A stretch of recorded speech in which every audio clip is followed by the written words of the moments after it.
Hello, podcast family. Hope you guys are having a great day. Welcome to a brand new episode of the Design Break podcast. I'm your host, Rocky Rourke, and in today's episode, we are going to be exploring a topic that many designers grapple with throughout their creative careers, and that is agency versus in-house. Which career path is best for you? Now, before we dive in, I just wanted to add, a little note here, and that is agency and in-house is not the only path that you can take in your creative career. There are other paths out there, such as freelancing, starting your own agency, or even starting your own startup or selling products. So there's many different paths you can take. For the sake of this episode, we're going to focus on agency and in-house, specifically for those creatives who aren't yet on their career path, who are still students, who may even be just getting started in general with design. So I wanted to just touch base on this before we jump in. In this episode, we're going to share some pros and cons for both paths. We're going to share some of my own personal experiences and stories, and stay tuned till the end because we're going to share some key takeaways on how you can land a job in either one of these career paths. So without further ado, let's jump in. So as a creative professional, choosing between working at an agency or working in-house at a startup or an organization can be very pivotal, a very pivotal decision, especially early on in your career. Each path offers its own set of pros and cons that can shape your career trajectory. And in this episode, we're going to dive into those advantages and disadvantages of both options. This allowing you to gain a deeper understanding of what each path entails and what you can kind of basically expect when you go and start working at either one of these paths. So let's actually start by examining the pros and cons of working at an agency. On the positive side, agency work provides a fast-paced environment that follows very rapid growth and learning. So here are three key advantages. The first one is working faster and smarter. Agencies are known for their high-pressure environments, which push you to work efficiently and develop time management skills.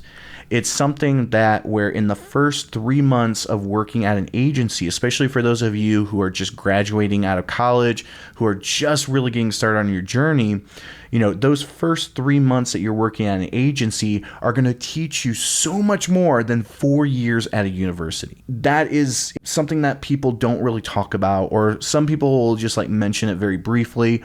But it's a very pivotal pro when it comes to working in an agency, especially as your first job out of college. So I really think that this is something that helps you in the long run. In addition to that, just the creating a better efficiency and speed of working is also something that helps out dramatically. Me personally, when I was first starting off in design, when I was actually in high school, I worked at a print shop where I learned very quickly how to move at a faster speed, or else my boss would get very angry at me. And so, when you're put in those high pressure, high speed environments, it can really make or break you. You're either going to get super burnt out, or you're going to succeed, and it's going to be something that sticks with you for a long time. Did I get burnt out? Oh, yes, I did. Did I exceed what I thought I could possibly do as a designer? Oh, yes, I did. So there's pros and cons, with that pro. All right. So the next pro is exposure to diverse clients and industries. Agencies give you a opportunity to work with a large range of clients, a large range of industries, and also a huge diverse amount of projects. One day you could be working on a branding project. The next you're working on a marketing campaign with ad designs, and then maybe the next day you're working on web design work. And so agencies really give you a broad and diverse look across, different clients, industries, and projects. You'll be able to learn so much about how different companies and industries operate, that you'll be able to bank in the back of your mind for the future, especially when you're like trying to figure out, okay, should I go, and work in-house now after I've worked at a couple of agencies, or should I make that jump to full-time freelance? Me personally, I went from working at agencies to then freelancing for about 5 or 6 years, and then I worked in-house for 2 years before I made the jump back to freelancing. So you can kind of see here, your career paths don't have to be, specifically, oh, I'm just going to work at an agency, or I'm just going to work at in-house. You can make those jumps and see what works for you and what doesn't. The one thing I would suggest there is that you try multiple agencies or working at multiple in-house startups. Don't just let one bad experience, ruin all the rest for you. Just a small little note there. And then finally, and I'm like sharing way too much here for these pros. And finally, the last pro here is real world FaceTime with clients. This is something that you really don't experience, especially in college, is you don't necessarily get this real world FaceTime experience where, interacting directly with clients of various backgrounds and organization levels enables you to enhance your communication skills, those soft skills, how to present your ideas comfortably and confidently, as well as building relationships that can definitely lead to many other opportunities down the line. This will help you break out of your shell and hopefully relieve some of that social anxiety you may be feeling as a young designer. I personally definitely experienced that a lot. I had horrible social anxiety, especially when I was working at my first agency out of college. When I went on to working at my second agency, going from branding to UI UX, it was something that, completely had a big mind shift for me, and I was able to break out of that shell a whole heck of a lot more. So definitely some things to consider there. So we talked about 3 pros with agencies. How about we go and jump in and talk about 3 potential drawbacks or cons for agencies. And the first one is probably the biggest one, and that is lower pay and longer working hours. Agencies offer lower salaries compared to in-house positions and demanding workloads that may require you to put in extra hours without additional compensation. I've seen this firsthand so many times when I worked at a couple of different agencies, as well as firsthand experiences from other friends that I have who have experienced the same thing. You don't want to have to work for free, right? At that time, basically, it's kind of like slave labor, and you don't want that. You don't want to have to worry about, if I don't do this extra work, if I don't work an extra 12 hours this week beyond what I'm being paid, I'm going to lose my job. It's, for one, it's not legal, and also it's just a horrible experience. So definitely a big negative part with that. But the reason why agencies have a lower pay threshold is due to the fact that their whole cash flow comes in through services, through working with clients. And so sometimes they have more money on hand, sometimes they have less. Just like with freelancing, the more sometimes you have a ton of clients, sometimes you're full, and sometimes you have none. And so the same thing happens with agencies. So they have to, budget accordingly with their salaries. So it's definitely, something that it's bad, but it's understandable. And it's something that transcends even the different professional levels of designers. Even a higher professional level designer might get paid a lot less than his counterpart at an in-house startup. And that's just, again, because of the fact that startups have a higher cash flow than agencies do. The second con, or the second drawback to agencies is, and this is also a pretty big one, in fact, the cons are all pretty big, is a higher risk of burnout. This is something that, fast-paced natured agency work combined with tight deadlines and high expectations can lead, to burnout if not managed correctly. Depending on the agency's size, sometimes you'll find yourself juggling too many projects, you're stretched too thin, and next thing you know, you're burnt out, you're going crazy, they have to cart you off in a straitjacket to a loony bin. And so you want to try and manage your burnout as much as possible. When I worked at a branding agency, one of my first jobs out of college, there was an instance where we had a client who was kind of difficult. They didn't really know how to articulate what they wanted. And so it was very difficult for us to kind of like come up with conceptual ideas. And especially me being a junior designer fresh out of school, I did have, the techniques and skill set to create concepts, but without fully understanding what the client need was, it was a lot more difficult for me. And so there was many cases during that project where it stressed me out so much to the point where I ended up sitting at a table just staring at my sketchbook for a full hour, completely zoned out and stressed out of my mind.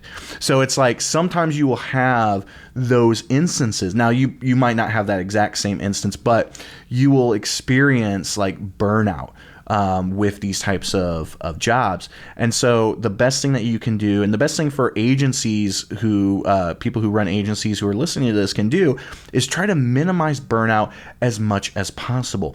If you have so much work coming in, bring on some additional contractors or helpers so that way you can mitigate that load of work that's on your employees. So definitely something to think about there. And then finally, the last drawback is limited focus on one client or industry. While agency work exposes you to a variety of different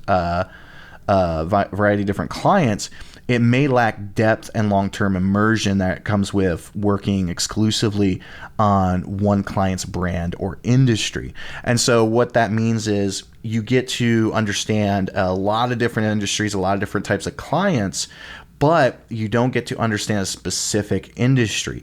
You get, about 20% of the knowledge per, project per client, but you don't get that full 100% immersion or understanding of a specific industry or a client. Unless the agency is specifically niched down to an industry, like only creating for crypto or Web3 brands, you won't be able to specialize in an industry working at an agency.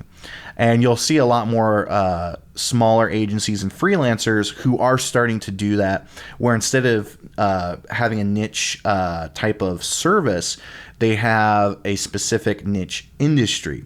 And that's because a lot of times, especially in the crypto industry, a lot of people prefer to work with someone that fully understands the needs that they have, the industry that they're in, and everything like that. So that's really the only time that you're going to see, you're not going to see this type of con. But for the most part, it's everywhere when it comes to working with agencies. Okay, so we talked about pros and cons, with working at an agency. Let's talk about the pros and cons of working in-house as a startup.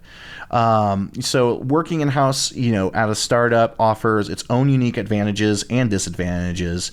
The first advantage of working at a startup is higher compensation, right? You're kind of going to see that, some of these pros and cons are the opposite of what it was for an agency. But higher compensation at in-house positions at startups often come with more competitive salaries, allowing you to earn potentially higher income compared to your agency roles. So, this comes from startups, again, having higher revenue streams or an injection of cash from funding or investors. They're getting their Series A, Series B, and everything like that. And sometimes you'll have startups that will get $60 to $200 million at a time. And so they have bigger budgets for hiring and employment and things like that. Agencies just cannot compete with these types of compensation packages. Going back to when I was working as a UI UX designer, there was a lot of churn or a lot of people leaving the agency and going and working in-house at startups. And someone asked, why is this? And, the leadership didn't really have any answers, they didn't want to share the answers. But in reality, the reason why people were jumping ship and working in-house was the salaries. Basically they were making at this specific agency, they were making double at an in-house startup than they were working there. And on top of that, and this is going to go into the next part, is they were working a whole heck of a lot less. So let's actually talk about that. So the second advantage to working in-house is fewer working hours and sometimes more time off. Now, I'm going to give a little caveat with the time off, because some agencies, they have this mentality of, you can work or you can take off as much time as you want, unlimited PTO and everything like that. Some in-house places do this as well. This is a little bit of a trap in that if they ever decide to let you go or lay you off, they don't have to pay you for your PTO, your accrued PTO. And so, part of it is that, that they're trying to get away with that. Other times, though, with both agencies and startups, that they'll do this, the reason why they give unlimited PTO is because they're trying to mitigate burnout. They're trying to make sure that their employees are happy and that they're able to do their job without overstressing and everything like that. But generally, startups, offer a healthier work-life balance, with fewer working hours and just increased flexibility when it comes to PTO. Unlike an agency where you will sometimes find yourself pulling long hours trying to meet multiple client deadlines with, a job in-house, you generally have more support from a broader creative team that, again, is focused on one specific client and not going in all kinds of different directions with other different clients. When I was working in-house at a startup back in 2021, we had I think 5 designers that were working together, and one of the designers had a major family event, and they had to basically drop for, I think it was like a week or so. And because, we had other members of the team that were still focused on the exact same stuff that they were, we were able to pivot, and we were able to spread that work out across different people. And so, yes, it was a little bit more work on our end, but when they came back from their time away, it was very mitigated. We were able to mitigate their burnout potential because of that. With that, deadlines can definitely get tight, but not nearly as tight as working at an agency. There are going to be times where you're working on a big major project, maybe it's a new marketing initiative and things like that. And so in those moments, you might have to, pull an all-nighter. You might have to, spend more time on something and everything like that. And if you have a good boss, a good art director, creative director, or whoever your stakeholder is that oversees your department, honestly, they will probably try and give you like a day off, or they'll probably be like, why don't you, you work super hard, this week, why don't you take off and do a half day on Friday? And so they really try and help keep your work-life balance nice and healthy. The final advantage of working in-house is immersion into one client and one industry. Again, you can see how these are mirroring each other oppositely. But working in-house allows you to deeply understand and contribute to the growth of one specific brand and one specific industry, fostering a sense of ownership and specialization. Many creatives who start out working in-house at a startup will generally follow the same industry, bouncing from one startup to another. And mainly this is just because they feel comfortable working in that industry, because they, haven't generalized and they've specialized in one specific place. And there's nothing wrong with that. A good example of this would be like the tech industry, or with like social media networks and stuff like that. I've had plenty of friends who have bounced around from Google to Facebook to Twitter and everything like that. And so you can see them going from one tech startup to another, or one social media platform from another.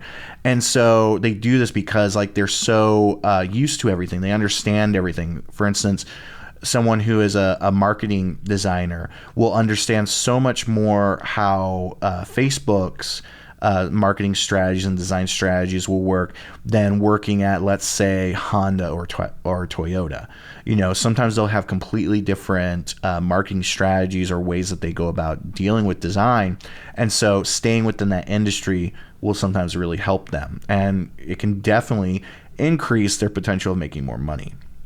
Clients love to pay bonuses and signing fees and stuff like that for new talent, especially if they're coming from a competitor, because then they get to have some good experience in different field, or sorry, not different fields, but they get to have some of great experience in another startup or company. So definitely something to think about there. All right, so now we talked about the advantages here. Let's talk about the disadvantages. And these are actually, at least two of them are pretty tough. The biggest one is, instead of burnout, you have stagnation or disillusionment from your company. Since you're primarily focused on one client, one industry, it's possible to become stagnant or lose motivation over time if the work becomes repetitive and lacks variety. Working in-house can easily become very monotonous. I'm not going to lie with you there. There are times where you're basically doing the same thing over and over and over and over again. Now, you're succeeding at that task and everything, but doing the same type of work day in and day out is not something that creative people like to do.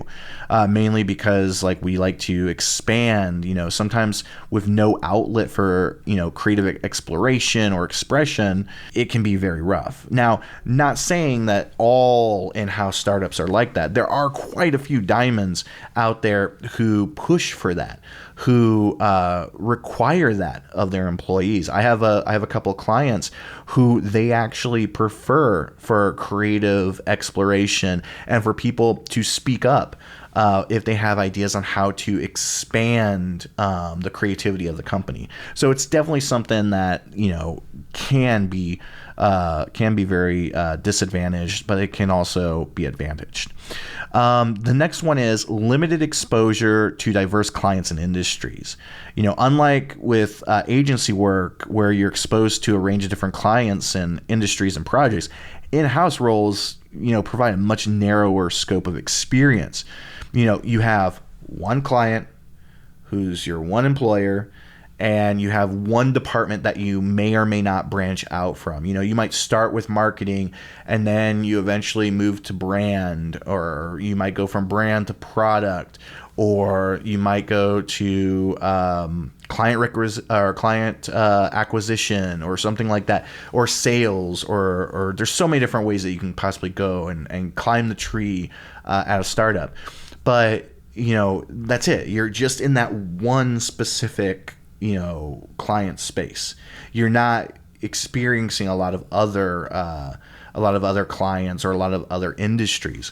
Now, one way that you can mitigate this personally is by taking on client work.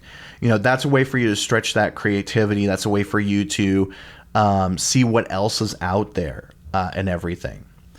And then the final disadvantage, and this one is, kind of goes back to an advantage that it has, which is, dealing with salaries. And so the one thing that I've seen, and probably a lot of people else who have worked at startups have seen, is that the salaries really vary in ranges, especially when it comes to your skill level. So while some in-house, positions offer higher salaries, it's important to note that, compensation, can vary widely depending on factors such as size and stage of the startup, but then also where you are in your creative journey. For instance, with a marketing designer at junior to mid-level, they could make, probably $50,000 to $65,000 a year starting at an in-house startup. While a senior or lead designer, someone who's been working, for 10 years or, maybe actually not even 10 years, like we'll say 5 to 8 years, they could be making six figures, $100,000 to $150,000, depending on their skill set and their experience. I even know a couple designers who make over $200,000 a year working at big tech startups. We're talking one of them may have worked at a place that makes the phone that I'm recording on right now.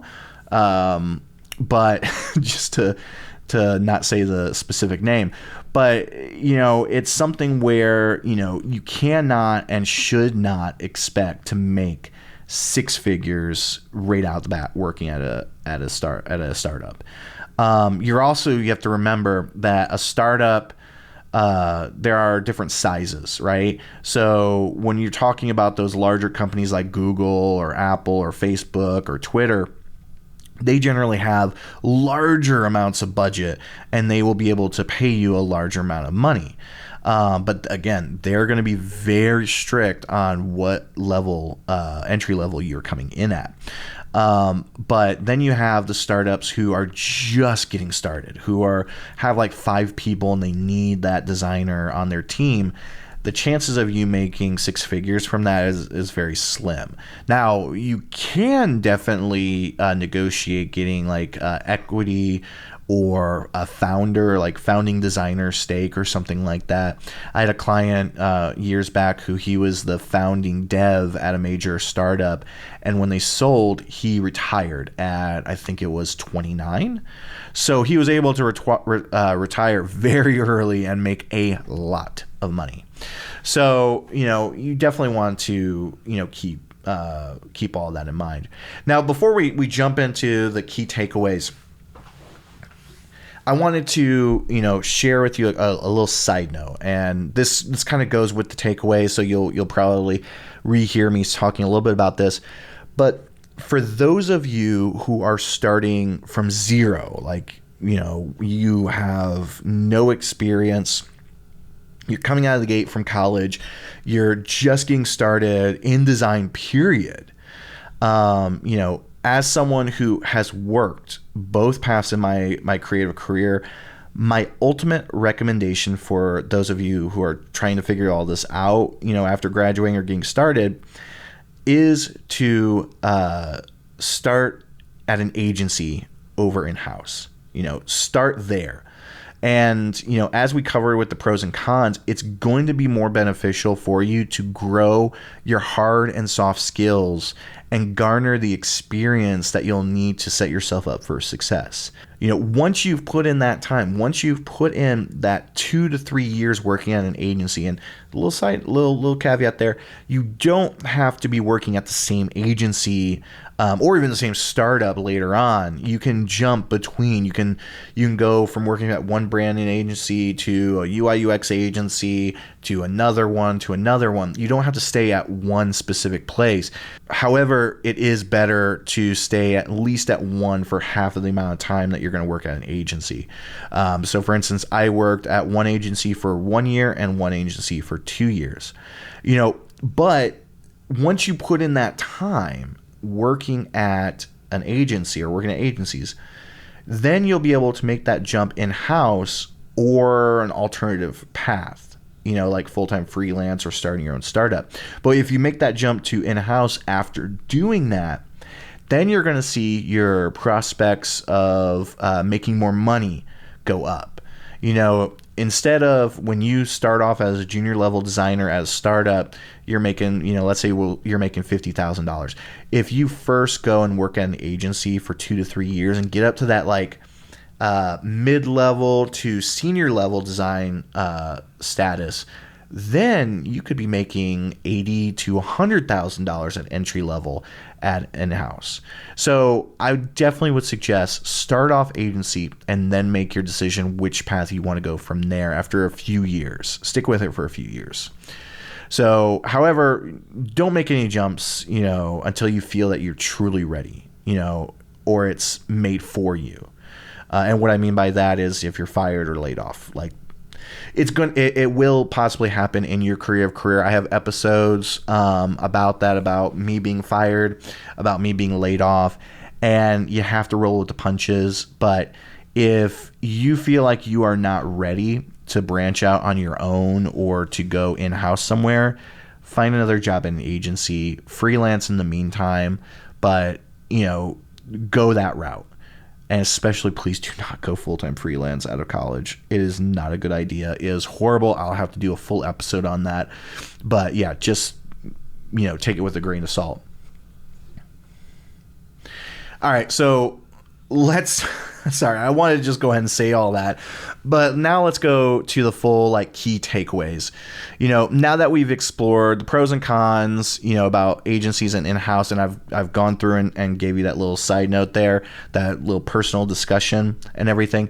Let's summarize, the 3 key takeaways for each path to help you navigate your job search and make, informed decisions. So for working at agencies, the key takeaway number 1 is consider starting your career at an agency. See, look, I just said it, reiterating it here. Agencies are going to provide that high-paced learning environment that can accelerate your professional growth and equip you with essential skills. It's the truth. The early years at an agency can be a transformative period of learning and discovery for you. You will go through hard times, that guaranteed, and everything. You will get burnt out, guaranteed. However, what you learn along the way is going to help you tremendously for years and years to come. So stick with it as long as you can. And if you have to, make a change, make a jump to another agency. Try something new. That's perfectly fine. Key takeaway number 2. Embrace the opportunity to work with diverse clients. Agency work exposes you to clients with different backgrounds and different industries, allowing you to enhance your communication skills, expand your portfolio, and develop a versatile skill set. Embrace, the fact that, you will probably work for, let's say you want to do work in, you want to make brewery branding, or you want to do stuff with coffee shops and things like that. And then you're working on stuff in the tech industry, at the agency. The experience you get from the diversification of your different skills or the different industries that you're working in, it's going to help you. It's going to help you in the long run, especially when it comes to working at a startup, if you go that route, or working working freelance, because you will not have just coffee companies coming to you looking for branding. You will have tech startups. You will have other people coming for you and everything. So it's best to embrace that diversity and to be open to that. Is very important as well. And then the key takeaway number 3 is be mindful of your work-life balance and self-care. While agency work offers exciting challenges, it's essential to prioritize self-care and manage your workload effectively to avoid burnout and maintain a healthy work-life balance. Once you can kind of figure that stuff out, figuring out how to maintain your creative workflow without burning out, that is probably a very key thing that you will keep with you for the rest of your life. It's something that's going to help you when you're freelancing, help you when you're working on your own stuff and everything like that. So being able to have a healthy work-life balance, and especially knowing, how you need to reset, after an intensive design sprint or something like that, is very, very important. And if you keep all 3 of these key takeaways in mind, you'll be able to set yourself up for success when you're working at an agency. I know one thing that I will say here too is, for those of you who are looking at agencies, just it's going to be a long road, and this kind of goes for in-house too. The job search of finding a job right now in this economic climate and everything like that, it's going to be difficult. But the more that you follow this advice, the more you persevere, the better you're going to set yourself up. In fact, and I was going to wait till the end for this. If you go check out the last episode that I posted, or the last episode that we released for the podcast, we actually go in and talk specifically about how to find a job right out of design school, or right out of the gate and everything. So definitely go check out that previous episode about that if you want some very specific knowledge on how to find that first job, or how to get that first job. But anyway, back to this. So let's quick talk about the key takeaways for in-house, for working at a startup. Assess your compatibility with the company and industry you're working in. Working in-house requires a deep commitment to one client, one industry before accepting the role, ensuring that the company's vision aligns with your values and goals. Trust me, if you are someone who is straight edge, who does not drink, does not, smoke weed or whatever it is, you are not going to want to go work at a brewing company. You are not going to want to go work for a cannabis company. And so you need to make sure that whatever startup you're going to work at, that your morals, your values and views align with that company. If you're huge in crypto, then go work at a crypto company. That is the best advice I can give you with that. Embrace the opportunity for specialization. Working in-house allows you to immerse yourself in one brand, one industry, enabling you to develop expertise and contribute to the growth and success of the organization. Embracing that fact that you're specializing in this one client, in this one industry, is really going to be something that helps you set yourself up for success, especially when it comes to overcoming the monotony that can occur from working on one client and one brand and one type of project and everything like that. And then 3, seek growth opportunities beyond the confines of the company. While in-house roles can provide stability and growth, it's important to actively seek professional development opportunities, networking with industry peers, and stay updated on industry trends, avoiding feeling stagnant. And another way that you can also do this is by freelancing, by working on other projects, or even working on side projects as well. That is definitely something that can help you out with that.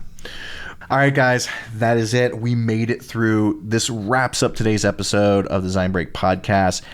I really, truly hope that, this discussion has provided some valuable insights for you, especially when you're trying to decide which career path you want to go, whether it's working in an agency or working in-house. But I want to thank you guys so much for joining us. Again, like I mentioned before, check out the previous episode of the Design Break podcast, where we talk more about, finding that job, going from design school to dream job.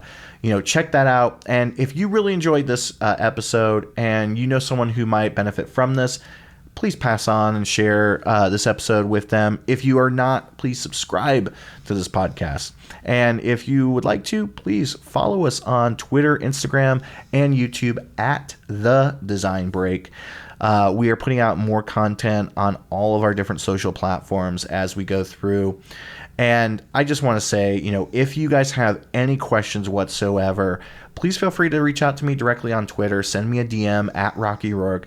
I'm always happy to answer some questions. In fact, I just had someone DM me between episode recordings today, and I was able to help them with a couple of questions that they had. So if you guys have any questions, please feel free to reach out.